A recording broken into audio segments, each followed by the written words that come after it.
اگر 2 طلاقیں دی ہیں تو اس مسئلے کو پہلے سمجھیں. 2 طلاقیں دے دی، عدت گزر گئی. جب 2 طلاقیں دینے کے بعد عدت گزر جائے اور یہ میاں بیوی آپس میں دوبارہ تعلق بحال کرنا چاہتے ہیں تو اس صورت میں یہ نکاح جدید کریں. یہاں پر ایک صحابی رسول حضرت معقل بن یسار رضی اللہ تعالیٰ کا واقعہ ہے. ان کی بہن کا نکاح ایک شخص سے ہوا.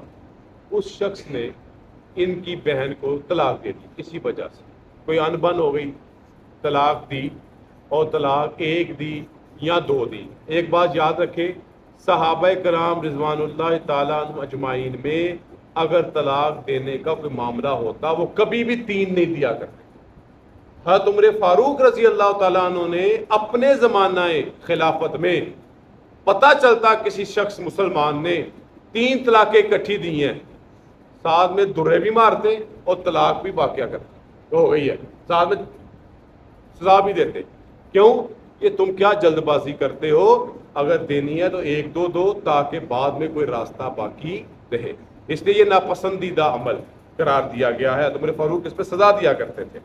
اب یہاں پہ اس صحابی رسول کے بہنوئی نے ان کی بہن کو دے دی طلاق، عدت گزری.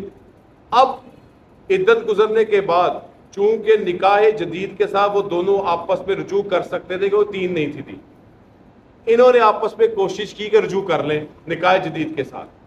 ان صحابی نے عدت کے دوران، حضرت معقل بن یسار رضی اللہ تعالیٰ نے عدت کے دوران ان کو کہا تھا یار میری بہن بھی اچھی ہے، تم بھی اچھے ہو، غلطی فہمی ہو گئی ہے، تم آپس میں رجوع کر لو عدت کے دوران. انہوں نے تھوڑی اکڑ دکھائی تھی، میں نہیں کرتا رجوع. بعد میں عدت کے بعد کوئی دماغ میں بات آ گئی، انہوں نے رجوع نکاح جدید کے ساتھ کرنا چاہا. حضرت معقل بن یسار رضی اللہ تعالیٰ نے اپنی بہن کو کہا نہ کرو، ایسے رجوع نہ کرو، نکاح جدید اس پہلے خامند کے ساتھ نہ کرو. اللہ تعالیٰ نے یہاں پر یہ آیت نازل فرمائی کہ تم ان کو مت روکو اگر یہ نکاح جدید کے ساتھ 2 طلاقوں کے وجہ سے یا 1 طلاق عدت گزرنے کے بعد کرنا چاہیں تو ان کو مت روکو. یہ آیت اس خاص واقعے کی طرف بھی اشارہ ہے. ایک دوسرا حکم، ایک دوسری صورت یہ ہے، اگر طلاق ہو جائے، عدت گزر جائے اور وہ عورت نکاح پہلے خامند کی بجائے، کوئی عدت گزر گئی ہے چاہے 2 طلاقیں بھی ہیں، اب عورت کو اختیار ہے کہ وہ نکاح عدت گزرنے کے بعد کسی بھی مرد سے نکاح کر سکتی ہے، تو اس کے گھر والوں کو کسی طرح بھی اس عورت کو دوسرا نکاح کسی اور جگہ کرنے کے روکنے کا کوئی اختیار نہیں ہے.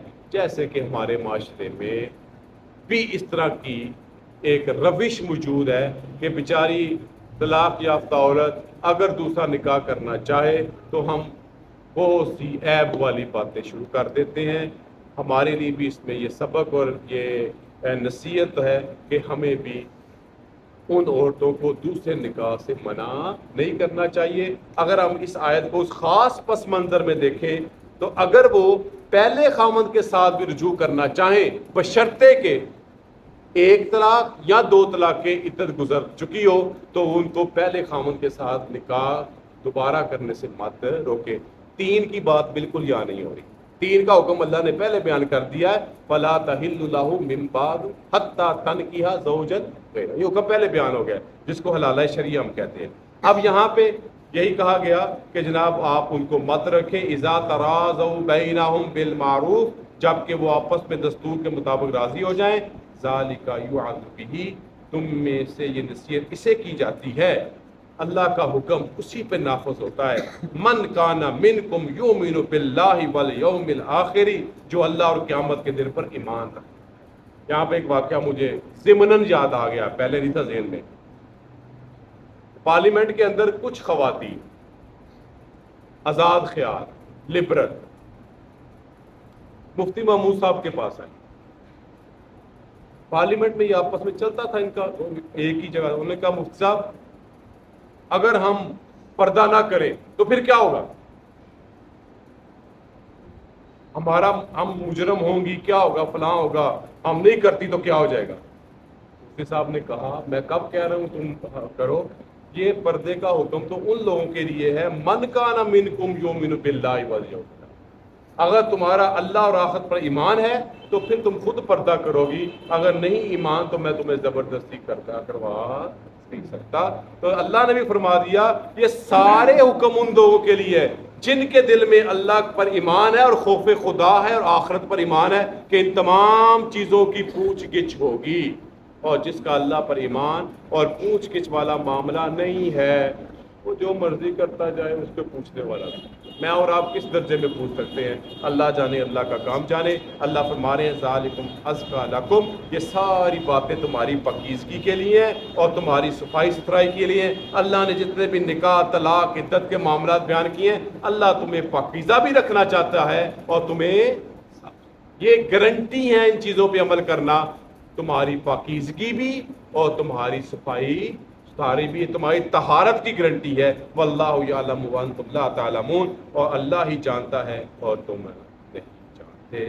یہ چند احکامات جو طلاق و عدت کے تھے، تھوڑے سے اگرچہ سمجھنے اور مشکل ہیں، اللہ تعالی ہمیں سمجھنے کی، اور اگر کبھی اس طرح کا وقت خدا نہ خواستہ آ جائے تو شریعت کے دامن کو مضبوطی سے تھامنے کی توفیق عطا فرمائے۔ وآخر دعوانا الحمدللہ رب العالمین، والصلاة والسلام علی رسول کریم۔ ربنا آتنا فی الدنیا حسنۃ وفی الآخرۃ حسنۃ وقنا عذاب النار۔ ربنا لا تزغ قلوبنا بعد إذ هديتنا وهب لنا من لدنك رحمة إنك أنت الوهاب۔ اللهم إنا نسألك العفو والعافية في الدين والدنيا والآخرة۔ اللهم إنا نسألك علما نافعا ورزقا واسعا وشفاء من كل داء، وصلى الله تعالى على خير خلقه محمد وعلى آله وصحبه